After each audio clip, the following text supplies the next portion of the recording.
Thank you. I'm assuming I just pick any mic, right? Yeah, okay. There's multiple. So yeah, this is fun. I'm out here visiting my family. My dad told the entire family that he was recently diagnosed with autism.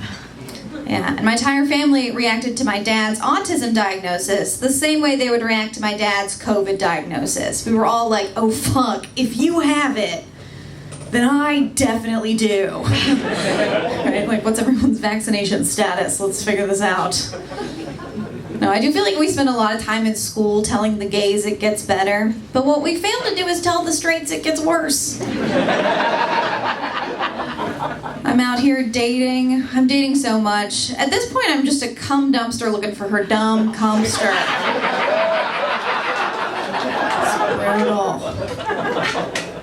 Recently, a guy was bragging to me too. We were on a date. He was like, Olivia, I already did my taxes this year. If you need help with yours, let me know. And I was like, okay, you avoided going to prison. But also, I was a little offended. Because, like, I'm very smart. I have an econ degree. I used to work in finance. Like, I know how to get my dad to do my taxes for me. It's not that hard. I like dating Catholic guys because I myself was raised Catholic. And Catholic sex is just two people apologizing until someone comes. It's fun.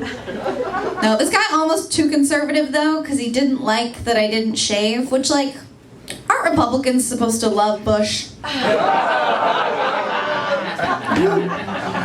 Look, if all else fails, I am one of these white women that just kisses their dog, like, directly on the mouth. Yeah. See, some people think that's gross, but I've kissed men. Never once has little Paisley tasted like cigarettes. Really think Tom Brady's kids are out here thriving? No.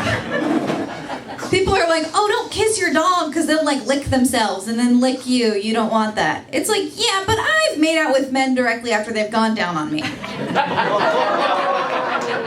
I'm not even spayed. Okay, I'm a little spayed. I have an IUD. Yeah, getting my IUD, such a disaster.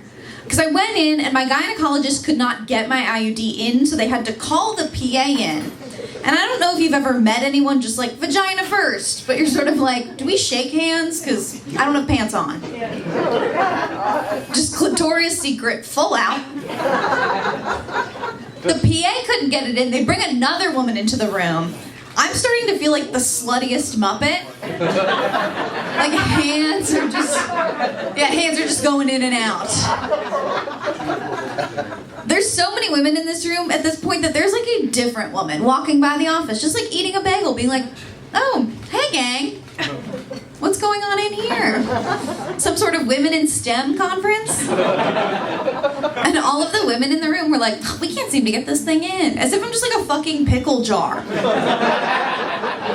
They're like, do you want to take a stab at it?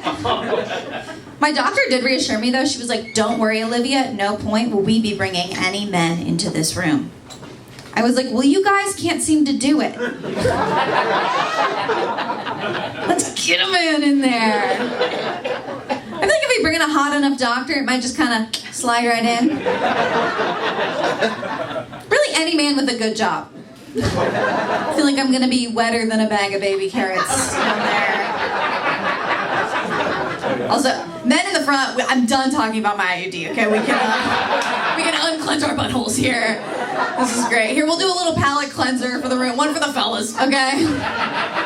Fellas. Don't you just hate when you're dating a chick and she's crazy?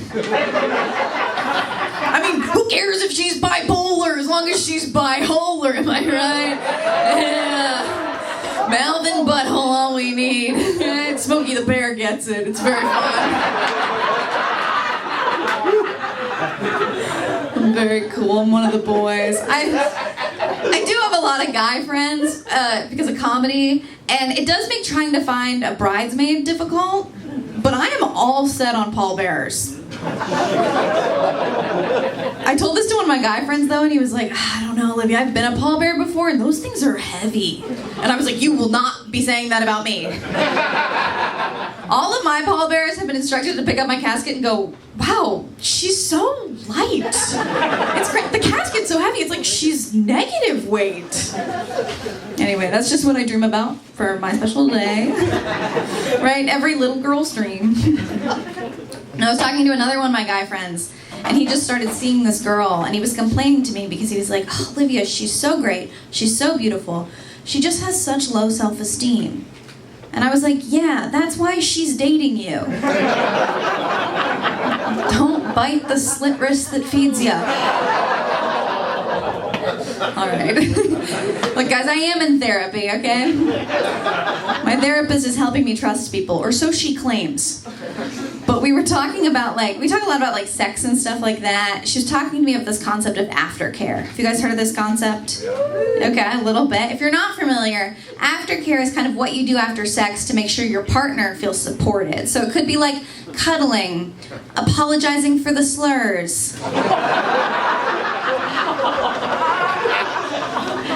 If you really got caught up in it, you go, hey dude, sorry I choked you out there for a second. We still cool?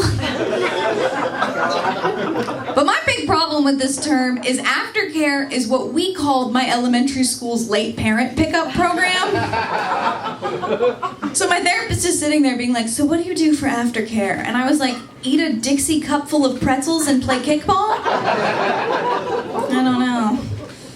Sometimes I feel like a bad woman, but I feel like feminism has not gone as far as we would have liked. And I feel like we know this from that one riddle. Have you guys heard this riddle where it's like a man and his son, they get into a car accident, they take both of them to the hospital, and then the doctor looks at the son and goes, I can't operate on this boy. He's my son. And we're all like, what? How can this be? Well, we know the answer, right? That the doctor is a woman. How can we be so fucking stupid? But if you ask any 8-year-old today that riddle, that 8-year-old is just like, gay dads. 2 gay dads. Yes, queen, pussy, slay. That white male doctor can bottom, okay? That pop is on poppers. Do we know what poppers are? Yeah? This guy in the front's like, oh boy. If you're not familiar with poppers, it's like a party drug. It's a thing that you smell, and then it's supposed to loosen your butthole.